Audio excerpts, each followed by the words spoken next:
Step 1. Learn vocabulary. Congested. If something is congested, it is full or blocked. Tom didn't get home until after dark because the road was so congested. Courier. A courier is someone who takes and delivers mail or packages. Before trains, most couriers used horses to travel. Deform. To deform something means to change it from its correct or original shape. The computer program deformed the building's picture into an unreal sight. Etiquette.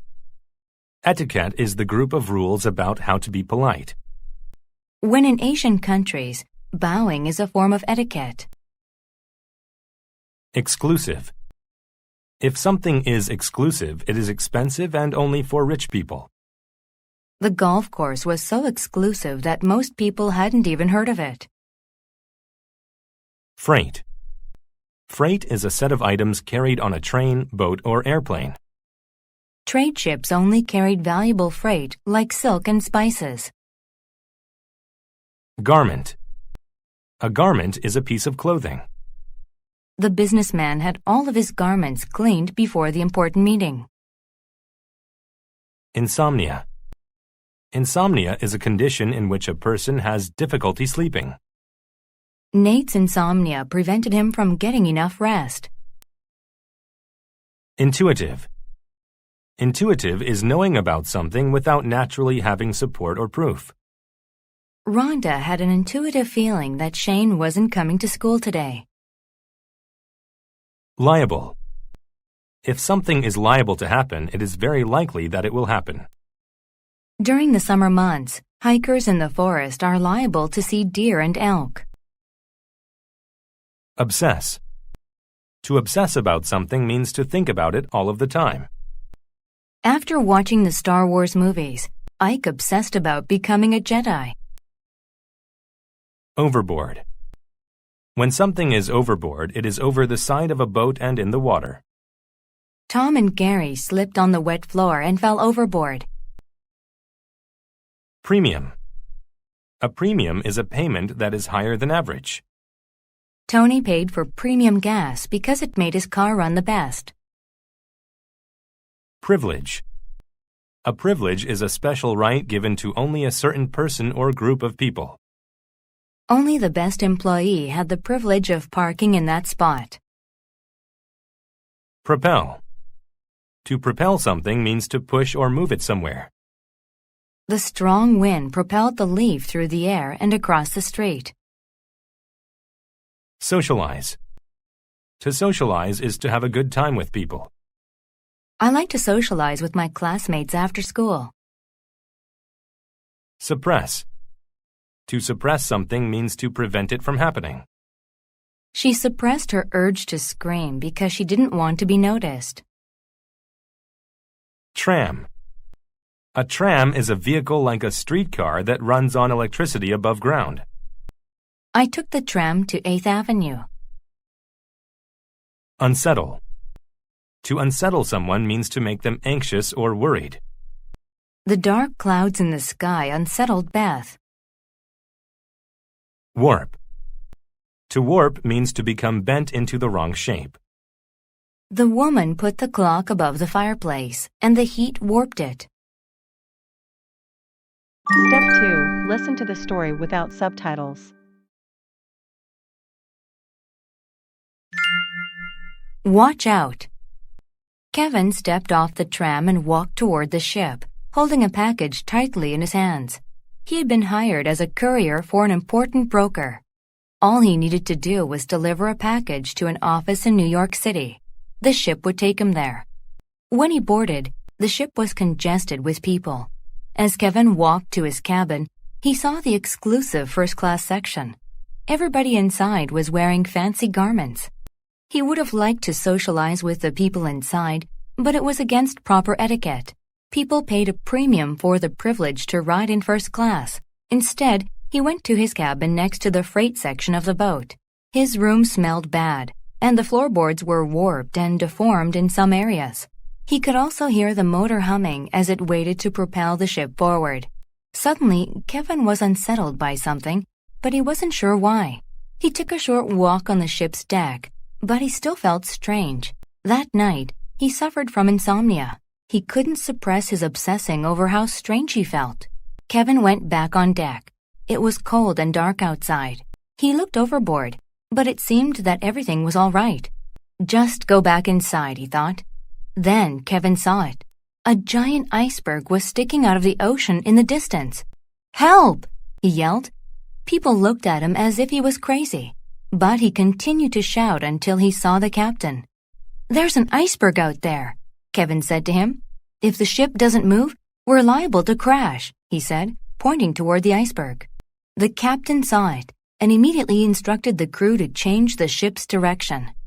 "Without your help, we would have definitely hit the iceberg. That would have been a terrible disaster," he said to Kevin. Kevin felt relieved. Now he knew to always trust his intuitive sense. Step 3. Listen to the story with subtitles. Watch out. Kevin stepped off the tram and walked toward the ship, holding a package tightly in his hands.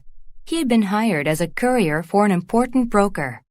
All he needed to do was deliver a package to an office in New York City. The ship would take him there. When he boarded, the ship was congested with people. As Kevin walked to his cabin, he saw the exclusive first-class section. Everybody inside was wearing fancy garments. He would have liked to socialize with the people inside, but it was against proper etiquette. People paid a premium for the privilege to ride in first class.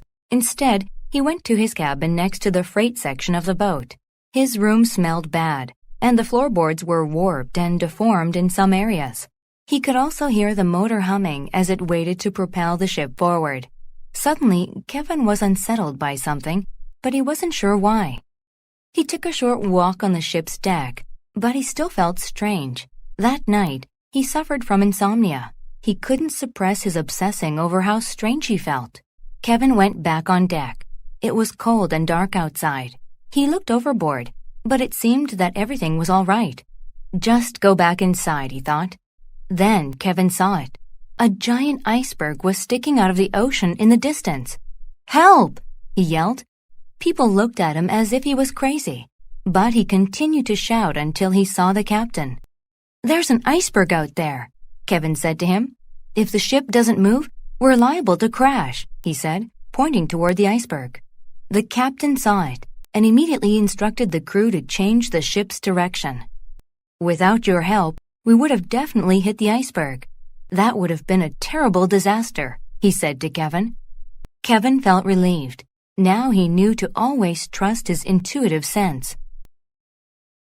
Step 4. Answer the questions. 1. Describe Kevin's room next to the freight section. 2. While he was on the ship, what could Kevin hear humming? 3. What did Kevin see when he looked overboard the first time? 4. What did the captain do when he heard the news about the iceberg? 5. What did Kevin learn at the end of the story? Bonus. Mark each statement T for true or F for false. Rewrite the false statements to make them true. 1. Kevin took a taxi to the ship. 2. In order to get the privilege to be in the exclusive section, one had to wear fancy garments. 3.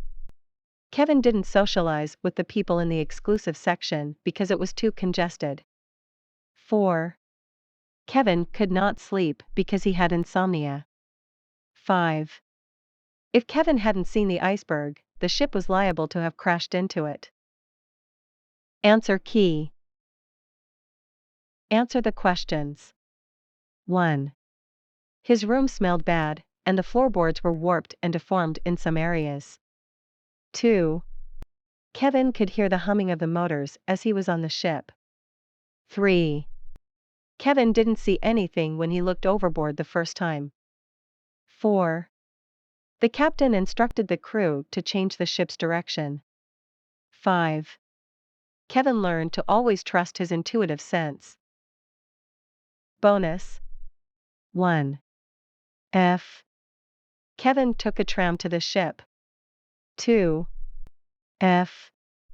In order to get the privilege to be in the exclusive section, one had to pay a premium. 3. F. Kevin didn't socialize with the people in the exclusive section because it was against etiquette. 4. T. 5. T.